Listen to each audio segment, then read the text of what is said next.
Hi friends. இந்த இப்போ நம்ம இன்னொரு மேட்ச் வந்திருக்கோம். இது நேற்று சொன்ன மாதிரி இம்பார்ட்டன்ட் மேட்ச் இந்த டோர்னமெண்ட்ல. ஸோ யாரு டாப் 4 போறான்னு டிசைட் பண்ணக்கூடிய மேட்ச் இது. LSC versus Mi. இது ஸோ லைன் அப்ஸ்ல இருந்து போவோம். நம்ம எக்ஸ்பெக்ட் பண்ணாத நிறைய சேஞ்சஸும் நடந்திருக்கு. ஹர்திக் பாண்டியா இல்ல. நேற்று ஹர்திக் பாண்டியாவோட கேப்டன்சி வச்சுதான் நிறைய நம்ம ப்ரிடிக்ஷன்ஸ் எல்லாம் டிசைட் பண்ணோம். ஹர்திக் பாண்டியா எனக்கு தெரியல, உடம்பு சரியில்லைன்னு சொல்றாங்க. எனக்கு என்னவோ நீ உட்காருப்பா கம்முன்னு சொல்லிட்டாங்கன்னு நினைக்கிறேன். அப்புறம் ரோஹித் உள்ள வந்திருக்காரு. ராஜ்பாவா ஆடினாங்க. ராஜ்பாவாக்கு சான்ஸே கிடைக்கல, பவுலிங்கும் கொடுக்கல, பேட்டிங்கும் ஒரு ஆடல. ஸோ இந்த மாதிரி சில சேஞ்சஸ். அங்க எல்எஸ்சி சைட்லயும் நம்ம எக்ஸ்பெக்ட் பண்ண மாதிரி இங்கிலீஷ் உள்ள வந்திருக்காரு. ஸோ இதுதான் மேஜர் சேஞ்ச். அப்புறம் அக்ஷத் ரகுவன்ஷிக்கு இன்னைக்கு டெபு கொடுத்துருக்காங்க. ஸோ இதுல உங்களுக்கு ஏதாவது பாயிண்ட்? பூரன் ஃபார்ம் கொண்டாரு. அது பேட்டிங்க்கு போகும். நம்ம இப்ப லைனை பத்தி பேசிட்டு இருக்கோம். அதெல்லாம் பேச முடியாது. பூரன் ஃபார்ம் கொண்டு வந்துட்டாங்க இவனுங்க. எங்க மேட்சுக்கு முன்னாடி எழ கூட்டுறதுக்கு இவனுங்களால பிளே ஆஃப்ஸ்ல இதே முடியலன்னா எங்க ஏதாவது பண்ணி விட்டுற வேண்டியது அடுத்த மேட்ச். இந்த மேட்ச் தான் ஜெயிச்சு பாயிண்ட் எடுக்கலான்னு இருந்தா பூரனை ஃபார்ம் கொண்டு வந்துட்டானுங்க. கரும்பு முடிச்சவனுங்க. இல்ல எல்எஸ்சியுமே நல்ல விஷயம் பண்ணாங்க. பூரான 53 அமிச்சாங்க ஃபர்ஸ்ட் இந்த டோர்னமெண்ட். ஸோ அவங்க ஸ்டார்ட்டுமே ஓரளவு கிடைச்சது. பூரான் அவரு ஃபுல் ஃப்ளோவா அவர் எப்பயும் ஆடுற மாதிரி இன்னைக்குதான் ஆடினார். இவ்வளவு நாள் அவரை ப்ரெஷர்ல போட்டுட்டு இருந்தாங்க. இன்னைக்கு இறங்கின உடனே அடிக்கணும்ன்ற மைண்ட் செட்ல ஜாலியா ஆடினாரு. ஆனா ஸ்லோ டவுன் ஆயிட்டாங்க. நம்ம லைனா போவோம். பூரான் ஒரு நல்ல இன்னிங்ஸ். மார்ச் அதுக்கு செகண்ட் ஃபிட்டில் ஆடினார் நல்லா கரெக்டா. அந்த பக்கம் பெருசா ஒன்னும் ரொம்ப ரிஸ்க் எடுக்காம பூரான் ரிஸ்க் எடுக்கட்டும்னு விட்டுட்டு அவர் பாட்டுக்கு ஜாலியா கூட ஆடிட்டு இருந்தாரு. பவர் பிளே முடியும் போது சரியான ஸ்கோர். ஐ திங்க் 10 ஓவர்ஸ்ல 140 ஏதோ இருந்தாங்கன்னு நினைக்கிறேன். 10 ஓவர்ஸ் முடியும் போதே 140 இருந்தாங்க. ஆனா லாஸ்ட் 10 ஓவர்ஸ் விக்கெட் நிறைய லூஸ் பண்ணவே எம்ஐ கொஞ்சம் புல் பேக் பண்ணிட்டாங்க திங்ஸ. லாஸ்ட் 4 ஓவர் 36 ரன் தான் நம்ம வந்து 200 மேபி ஆல் அவுட் ஆயிருப்பாங்க எல்எஸ்டி. பட் அந்த பும்ரா போட்டவங்க நோ பால்னால லைக் அந்த 220 பிரீச் ஆச்சு. அவ்வளவுதான். பட் தீபக் சகார் எதுக்கு டெத்ல போடுறாங்கன்னு நினைச்சேன் நானே, பாஷ் போடாம. இப்ப தீபக் எக்ஸ்பெக்ட் பண்ணதை விட ரொம்பவே நல்லா போட்டாரு. லைக் அந்த வைடி ஆகஸ்ட் லாஸ்ட் ஃபுல்லாவுமே போட்டாரு. ஆமா. ஸோ அதனாலதான் ஸ்கோருமே நின்னுச்சு. அந்த வைடி ஆக்கர் நல்லா போட்டாரு. ஃபைன் லெக் இல்லாம ஸ்கொயர் லெக் மட்டும் உள்ள வச்சு வைடி ஆக்கர் நல்லாவே போட்டாரு லாஸ்ட் ஓவர். அந்த லாஸ்ட்ல நல்லா புல் பேக் பண்ணிட்டாங்க. பும்ராவுமே அந்த நோபால் தான். நீங்க அது இல்லாம அந்த 2 ஓவர் புல் பேக் பண்ணிட்டாரு பும்ராவுமே. அந்த நோபால் 2 நோபால் போட்டாரு. அந்த ஓவர் இத்தனைக்கும் 7 ரன்ஸ் தான். லாஸ்ட் ஓவருக்கு முன்னாடி ஓவர் போட்டதுமே 7 ரன்ஸ் என்னதான் போச்சு. ஸோ பும்ராவுமே லாஸ்ட் புல் பேக் பண்ணிட்டாரு. ரகு சர்மாவுமே நல்லா கம்ப்ளீட் பண்ணிட்டாரு.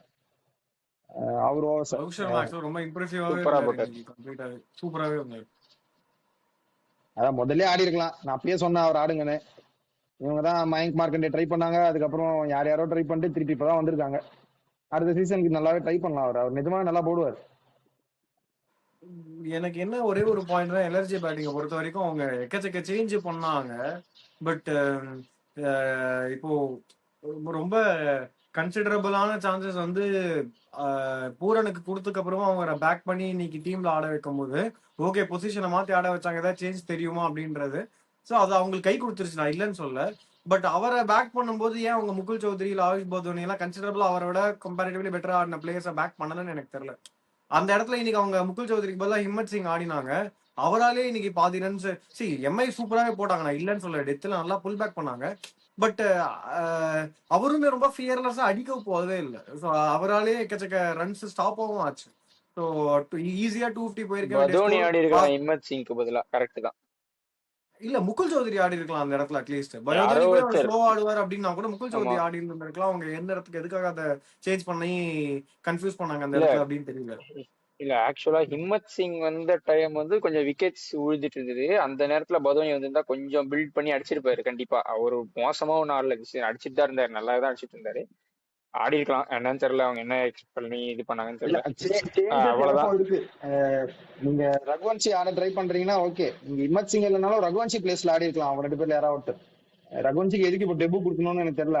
ஓகே தான், நான் அது தப்பு சொல்லல. பட் ஆனா முக்குலுக்கு ஒரு 2 மேட்ச் நல்லா பட்டுது. ஸோ அவரு டிராப் பண்ற மாதிரி இருந்திருக்க வேணாம். அதே மாதிரி இன்னொரு பாயிண்ட் நீங்க சொன்ன மாதிரி ஹிம்மத் சிங் நான் ஒத்துக்க மாட்டேன். ஏன்னா ஹிம்மத் சிங் 12வது ஓவர்ல. ஹிம்மத் சிங் அப்புறம் ஷமி தான் இருக்காரு உள்ள, வேற யாருமே இல்ல. இல்லன்னா நீங்க ஷாபாஸ் அகமது தான் ஆடி ஆகணும். இம்பாக்ட் ஆமா கொண்டு வந்து. சோ அதனால அந்த டைம்ல அவங்க ரொட்டேட் பண்ணி ஆடதான் பார்த்தாங்க. லாஸ்ட்ல அந்த அந்த பவர் கிடைக்கல. ஆமா அவங்க அந்த அந்த புஷ் ஒன்னு எக்ஸ்ட்ரா புஷ் ட்ரை பண்றது கிடைக்காம போயிடுச்சு. ஏன்னா அப்போ நல்லா போட்டாங்க எம்ஐ. சோ அந்த வைடி ஆக்கர்ஸ் நல்லா எக்ஸிக்யூட் பண்ணவே அவங்களுக்கு அந்த எக்ஸ்ட்ரா புஷ் கிடைக்கல. ஆனா அவங்க ஸ்டார்ட் பண்ணதுக்கு 250 தாண்டிடுவாங்கன்னு நினைச்சேன். 228ல நிறுத்திட்டாங்க அவங்கள. பார்ப்போம். அதான் ஒன்றும் இல்லை. மும்பை இந்தியன்ஸ் சரி. இப்ப என்ன எல்எஸ்ஜி பேட்டிங் பேசணுமா? ம். அப்ப மும்பை இந்தியன்ஸ் பேட்டிங்க்கு வாங்க. ஒன்றும் இல்லை. ரோஹித் ரோஹித் பண்ணிட்டாரு. சர்மா மும்பை வந்தாரு, இந்தியன்ஸ் ரிக்கில்டன் வந்தாரு. இது ஒரு டீமா அப்படின்னு கேட்டாங்க. 2 பேரும் பாதி ஸ்கோர் 160 ரன் அடிச்சுட்டு 2 பேரும் அடிச்சுட்டு சரி வரோம் பேலன்ஸ் ஆடுங்க கேட்ச் ஆடுங்க அப்படின்னு சொல்லிட்டு கிளம்பி போயிட்டாங்க. அவ்வளவுதான் பேட்டிங். வேற எதுவும் இல்லை. அவுட் ஆகிற மாதிரியே தெரியல. ஏதோ தெரியாம அந்த ஒரு ஷாட் கூட ரிக்கில்டன் அடிச்சு கேட்ச் கொடுத்து அவுட் ஆன மாதிரி தான் இருந்தது. ஐயோ சே விட்டனே அப்படின்ற மாதிரி தான் போனாரு. ரோஹித் சர்மாவும் ஏதோ அடிக்க போய் தான் இதானாங்க. ஒண்ணும் இல்ல செம்ம. இப்ப திடீர்னு இந்த பேட்டிங் வந்து ரோஹித் சர்மாவோட இன்க்ளூஷனோட சேர்த்து பயங்கர இதுவா தெரியுது. ஆரம்பத்திலேயே பண்ணிருக்கலாம். இன்ஜுரி ஆகாம இருந்தா ஒருவேளை கன்டென்ஷன்ல இருந்திருப்பாங்களோ என்னமோ. இவங்க பிரச்சனை பேட் லக். ஓப்பனிங் இல்ல. நான் இப்பயும் சொல்றேன், ஃபர்ஸ்ட் மேட்ச் இதே மாதிரி தான் ஆடினாங்க. ஓப்பனர்ஸ் 2 பேர் ஸ்டார்ட் கொடுத்துட்டு போயிட்டாங்க. அவங்க மிடில் ஆர்டர் தான் கஷ்டப்பட்டு இருக்காங்க. ஃபர்ஸ்ட் மேட்ச் இதே தான் நடந்தது.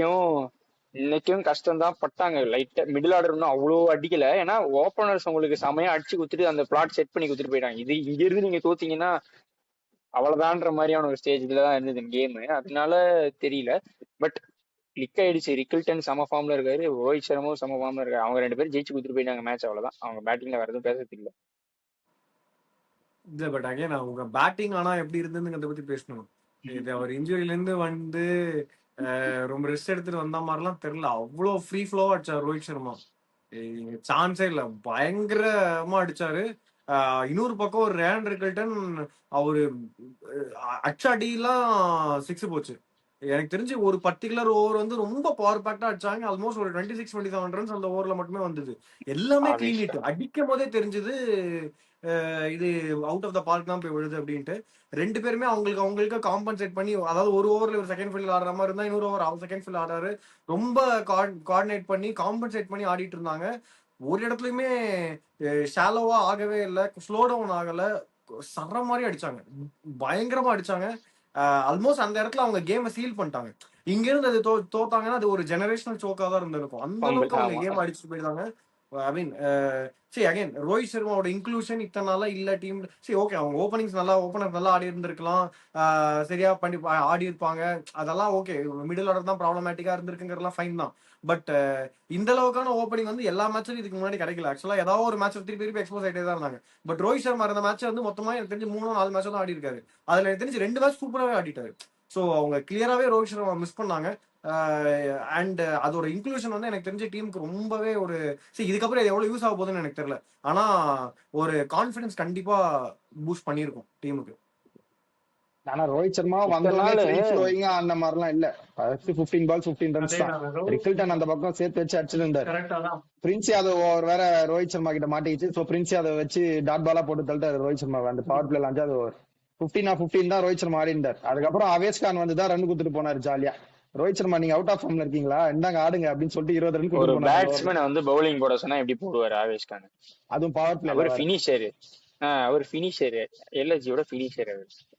அவர் வந்து பவர் பிளேல பவுலிங் போட்டு எப்படி போடுவார்? ஆவேஷ் கான் வந்து அந்த ஓவர் ரன் கொடுக்கலன்னா ரோஹித் சர்மா கஷ்டப்பட்டு தான் இருந்திருப்பாரு மேபி. எனக்கு தெரியல. ஏன்னா 15 தான் ஆடினார் அந்த 5th ஓவர் முடியும் போது. அதுக்கப்புறம் அவர் பிக்கப் பண்ணிட்டார். நான் என்ன சொல்றேன்னா, அது அவரு வழக்கமா ஸ்லோ ஸ்டார்ட் பண்ற ஆள் இல்ல. இன்னைக்கு எனக்கு தெரியல அது படாம இருந்ததுனாலயா இல்ல கால்குலேட்டிவ் ஆடினதுனால என்னன்னு தெரியல. ஏன்னா படாம இருந்து ஆடி இருந்தா அந்த ஓவர் வந்து போட்டு அந்த பவுலர் போட்டு அப்படி அடிச்சிருந்துருக்கலாம் முடியாது. அடிச்சடிலாம் ரொம்ப கிளீனா இருந்தது. சரி ஓகே, நான் உனக்கு அதான் வெயிட் பண்ணேன்ற மாதிரி அடிச்ச மாதிரி தான் இருந்தது. அது வரைக்கும் சுத்தமா சுத்தி படாம இருந்த மாதிரி தெரியல. பட் ஏன்னா ரோஹித் சர்மா அடிக்க வேண்டிய அவசியம் வரலையே. ரிக்கில்டன் தான் அங்க இவர் சொன்ன மாதிரி ரோஹித் சர்மாவும் சேர்த்து வச்சு அடிச்சுன்னு இருந்தார். ஆக்சுவலா இவரும் இங்க ஃபயர் ஆகி விக்கெட் விடுறது வந்து கரெக்டா இருந்திருக்காரு. அதனால மேபி அவர் ஸ்லோவா ஆடி இருக்கலாம். அது நீங்க சொல்ல முடியாது.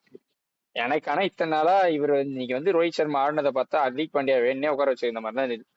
இன்ஜுரி ஆன மாதிரிலாம் தெரியல. சும்மா போய் உட்காருப்பா அப்படி நான் பாத்துக்கிறேன் டீம் அப்படின்ற மாதிரி உட்காந்து வச்ச மாதிரி தான் இருந்தது. ரோஹித் சர்மா வேணான்ற மாதிரி இருந்தது ஹர்திக் பாண்டியா இருந்த வரைக்கும். அவர் ஆடின விதத்துல நான் சொல்றேன். ஆக்சுவலா அப்படியே ஹாம்ஸ்ட்ரிங் இன்ஜுரி ஈத்துன்னு அப்படியே நொண்டி நொண்டிலாம் அந்த மாதிரிலாம். அப்படி எப்படி சொல்றது, அவர் போன விதம். அவர் எனக்கு தெரிஞ்சு 2-3 மேட்ச் முன்னாடியே ஃபிட் ஆயிட்டா இருந்தா, 2 மேட்ச் முன்னாடியே ஃபிட் ஆயிட்டா இருந்தா நினைக்கிறேன். ஹர்திக் பாண்டியா அவர் ஆடல அப்படிதான் நான் சொல்லுவேன். அதே மாதிரி எல்எஸ்சி பவுலர்ஸும் ஒன்றும் சூப்பராலாம் போடல. எல்லாமே ஸ்லாட் பால் போட்டு இருந்தாங்க. போட்ட பாலே திருப்பி திருப்பி போட்டு இருந்தாங்க. ரிக்கல்டன் அதே ஆமா. ஸ்லாட்ல அதே பால் ஆடுறாரு, திருப்பி அதே போறாங்க ஓடி வந்து. எல்லாருமே பிரின்ஸ் யாதவ் தவிர எல்லாமே மட்டம் மாட்டுவாங்க. லாஸ்ட் 2 ஓவர் சித்தார்த் கொஞ்சம் கம்பேக் கொடுத்தாரு. அது இல்லைன்னா அவங்க பவுலிங் ஒண்ணுமே இல்லை, எப்பயோ முடிஞ்சிருக்கும் இந்த மேட்ச். சித்தார்த் நிஜமாவே லாஸ்ட்ல நல்லா போட்டாரு. அது வந்து வெங்கட் பேசுவார் அதை பத்தி. ஏன்னா திலக் வர்மா ஆடிட்டு கம்பேக்னா இருந்தனால இல்ல, அது சித்தார்த் நல்லா திலகர்மா போட்ட மாதிரி வேணும்ட்டே தெரிஞ்சிச்சுன்னு காஜ் சொல்லுவாரு. ஆனாரு. அது ஒரு இன்டென்ட்டும் காட்டல திலகர்மா. இவ்வளவு நாள் தீர் பிளஸ் வில் ஜாக்ஸ் ஓப்பனிங் ஆடிட்டு இருந்தாரு. அதே ஃபார்முலா அப்ளை பண்ணி உங்களுக்கு தீர் 3ல வந்திருக்கலாம், இல்லைன்னா ஃபிளாப்பா ஸ்கை கூட வந்திருக்கலாம். கேம் டைம் எடுத்துக்க எதுக்கு திலகர்மா ஸ்பாட்டுக்கு வரணும்னே அவசியம் இல்லை. மூவ் ஆன் ஆயிட்டீங்க 3ல திலகர்மால இருந்து அப்படியே விட்டுருக்கலாம். திலகர்மா அட் 5ல நல்லாவே ஆடினாரு. 200 ஸ்ட்ரைக்கெட்ல ஆடினாரு எல்லா மேட்சும் கிட்டத்தட்ட. அதை அப்படியே மெயின்டைன் பண்ணி இருந்திருக்கலாம். தேவையில்லாம திலகர்மாவை அங்க திருப்பி வர வச்சு அவருக்கும் கையும் வரல காலும் வரல, அப்படியே தொட்டுட்டு சிங்கிள் வர்றாரு. இன்னைக்கு ஏதோ ரன் ரேட் கம்மியா இருந்ததுனால அந்த பெரிய இம்பாக்ட் கிரியேட் பண்ணல. பட் ரன் ரேட் டைம்ல அதுதான். இருக்கிறப்ப இந்த மாதிரி இன்னிங்ஸ் தான் ஆடக்கூடாது. கிரைம் அதெல்லாம். இன்னும் ஒரு 30 ரன்ஸ் பிளஸ் அடிச்சிருந்தாங்கன்னா திலக் வர்மா ஆடினது ப்ரெஷர் கிரியேட் பண்றாங்க அவங்க மேல. கண்டிப்பா தோத்துருப்பாங்க 100 actually. 25 ரன் 30 ரன் அடிச்சிருந்தாங்கன்னா அந்த திலக் வர்மா சூரியகுமார் யாதவ் லைட்டா கொஞ்சம் தடவுனது வந்து லைட்டா ப்ராப்ளம் ஆயிருக்கும் அவங்களுக்கு இந்த மேட்சும். பட் காப்பாத்திட்டாங்க ரிக்கில்டன், ரோஹித் சர்மாவும் இந்த மேட்ச் அவங்கள. அவ்வளவுதான். இல்ல சித்தார்த் லாஸ்ட்ல நிஜமா நல்லா போட்டார். குடோஸ் கொடுத்தாகணும். ஏன்னா 2 overs அதுவும் 39 ரோஹித் சர்மா போட்டு பேத்து எடுத்துட்டாரு முன்னாடி. ஆனா அடுத்த லாஸ்ட் 2 overs 8 ரன்ஸ் தான், 2 விக்கெட்ஸ் வர அதுல. அதுமே வந்து கிட்டத்தட்ட 14-16 போட்டாருன்னு நினைக்கிறேன் அந்த ஓவர்ஸ். ஸோ எங்க டியூ அவங்க கொடுத்தாகணும். பிரின்ஸ் யாதவுமே இன்னைக்கு எக்ஸலண்டா போட்டார். என்னதான் நீங்க அந்த பக்கம் ஒரு பக்கம் ரன் போயிட்டே இருந்தாலும் இந்த மேட்ச்ல எஸ்ஆர்எச் மேட்ச் நினைக்கிறேன், அந்த மேட்சும் அதே மாதிரி தான். நீங்க பாத்தீங்கன்னா ஒரு 3 தனியா மேட்சோ 4 போடுறாங்க. மேட்சோ 240 250 அடிக்கிற ஸ்கோர்ல அவர் மட்டும் தனியா ஒரு 7 ரன் 8 ரன் போட்டுட்டு இருக்காரு தனியா ஒரு பக்கம். போடுறாங்க. ரொம்ப எல்எஸ்சி ரொம்ப கஷ்டப்படுவாங்க. நீங்க சொல்லலாம் நம்ம 24 கோடி கொடுத்து பூரான் எடுத்ததுக்கு என்னன்னு. பூரான் அதுக்கு நீங்க இந்த சீசனுக்கு ஒரு மேட்ச் அடிச்சிட்டாரு. அந்த ஒரு மேட்ச் கூட இன்னும் பண்ட் அடிக்கல. எனக்கு தெரியல என்ன ஆக போகுது. அடுத்த சீசன் வரைக்கும் எப்படி கேப்டனா இருப்பாரு பண்ணிட்டு அதுக்கப்புறம் யோசிப்பாங்கன்னு நினைக்கிறேன்.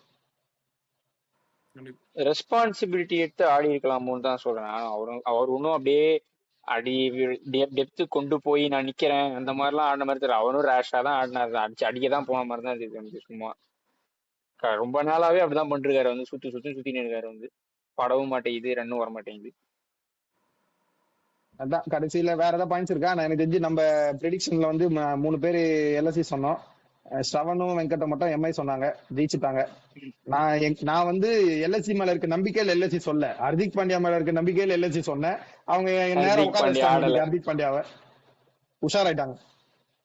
நானும் ஆக்சுவலா ஹர்திக் பாண்டியா விடுங்க, நான் ரோஹித் சர்மா ஆடுவாங்கன்னு எதிர்பார்க்கல. எனக்கு அதுல இருந்து நானும் மேபி யோசிச்சிருந்திருப்பேன். இன்னொன்னு இவங்க இப்படி அடிப்பாங்க நானும் எதிர்பார்க்கவே இல்ல. அப்படி அடிச்சாங்க. இந்த மாதிரி இன்னிங்ஸ்ல ஏதாவது ஒரு சான்ஸ் கொடுப்பாங்க, இல்ல ஏதாவது ஒரு ஆஃப் சான்ஸ் கிடைக்கும், அது எதுவுமே இல்ல. ஓட்ட அடி அடி அடின்னு அடிச்சு தள்ளிட்டே அடிச்சதெல்லாம் இந்த பவுண்டரி ரோப்ல எல்லாம் இல்ல, ஸ்டாண்ட்ஸ்ல தான் போய் விழுது. அப்படி அடிச்சாங்க எல்லாமே.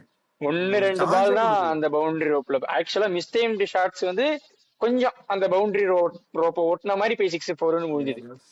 மிஸ்டைம்டு ஷாட்ஸுமே அடிச்சாங்கதான். ஆனா அவங்க அடிச்ச அது ஏதோ வெறி கொண்ட மாதிரி அடிச்சது இது போயிடுச்சு, 6-4க்கு போயிடுச்சு. அவங்க மிஸ்டைம் பண்ண ஷாட்ஸுமே சொன்ன மாதிரி சான்ஸே இல்லை உங்களுக்கு. எல்எஸ்சி பவுலர்ஸ் போட்டாங்க டீசெண்டா, ஓகே கிளாஸ் இருக்கும். பட் அவ்வளோ நம்ம பழையதுக்கு அவங்க மேலேயும் போட்ட முடியாது. என்ன போட்டாலும் அடிச்சாங்க, அப்படிதான் சொல்லணும். இன்னைக்கு வந்து again MI played like MI today. ரொம்ப ப்ராப்பரா ஆடினாங்க. என்னன்னா அகைன் பவுலர்ஸ்க்கு வந்தானா அடிக்கதான் போனாங்க. ஐ மீன் எல்லாருமே அடி வாங்கினாங்க. இது ஒரு ஹை ஸ்கோரிங் கேம் தான், ப்ராப்பர் வான்கேட் பிச் மாதிரி தான் இருந்தது. But still I mean the chase was really good. நல்லா என்ஜாய் பண்ண ஆக்சுவலா இந்த மேட்ச். ரொம்ப போர் அடிக்கும் 2 டீம் கீழே ஆடும்போது அப்படின்ற மாதிரி இருந்தது. பட் அப்படி இல்லை. அன்லைக் சிஎஸ்கே எம்ஐ கேம் கொஞ்சம் ஆக்சுவலா கொஞ்சம் நல்லாவே போச்சு. ஆக்சுவலி பார்க்கும்போது கொஞ்சம் நல்லா இருந்தது. ஓவராலா டீசன்ட் கேம். ஒரு நல்ல விஷயம், எம்ஐ உடன் ஸ்பூன் முடிக்க மாட்டாங்கன்னு நினைக்கிறேன். ஏன்னா எல்எஸ்சி இருக்காங்க. இதோட அவங்களுக்கு ஒரு மேத்தமேட்டிக்கல் சான்ஸ் இருக்கு. அவங்க ஜெயிச்சா இவங்க ஜெயிச்சா எடுத்து இவங்க இருக்கிற எல்லா மேட்சும் ஜெயிச்சா இவங்களும் போலாம். பாப்போம். சரி, அவ்வளவுதான். Tough chance. சான்ஸ் இருக்குல்ல, சொல்லணும் அத. எல்எஸ்சிக்கு தான் சான்ஸே கிடையாது இங்க இருந்து. அப்படிதான், அவ்வளவுதான். 14 பாயிண்ட்ஸ், ரெண்டுமே 14 தானே ஓகே மேத்தமெட்டிக்கல். ஆமா ஆமா, 14 பத்தாது இந்த சீசன். 16 18 வேணும். 16 வித் ரன் ரேட் 18 எடுத்தா குவாலிஃபை. அப்படி அதான் இந்த சீசன். அதுதான் 16 அதுதான் எனக்கு தெரிஞ்சு போதும்னு நினைக்கிறேன். 18 அடிச்சா comfortable. 14 வச்சாலும் மேட்சஸ் இருக்கும். 16 வித் ரன் ரேட் வேணும். உங்க டாப் 4 14 போவான்னு வர நினைக்கிறேன் இந்த மாதிரி சீசன் எனக்கும். 16 தேவைப்படும் நினைக்கிறேன். ஆமா, 16 வித் ரன் ரேட் நான் சொல்றேன். 14 எப்ப தேவைப்படும்னா 2 டீம் மேல ரன் ஆகி போயிட்டே இருந்தா. இந்த சீசன் எல்லா ஸ்பாட்டுமே ஓபன்ல தான் இருக்கு இன்னும். சோ எனக்கு தெரிஞ்சு 16 தேவைப்படும். மேல சரி, அதான் நம்ம சரி இப்போ வந்து அடுத்த ஒரு இம்பார்ட்டன்ட் மேட்ச் இருக்கு. அதோட ப்ரிவியூல பேசிட்டு உங்களை வந்து சந்திக்கிறோம். until then bye bye.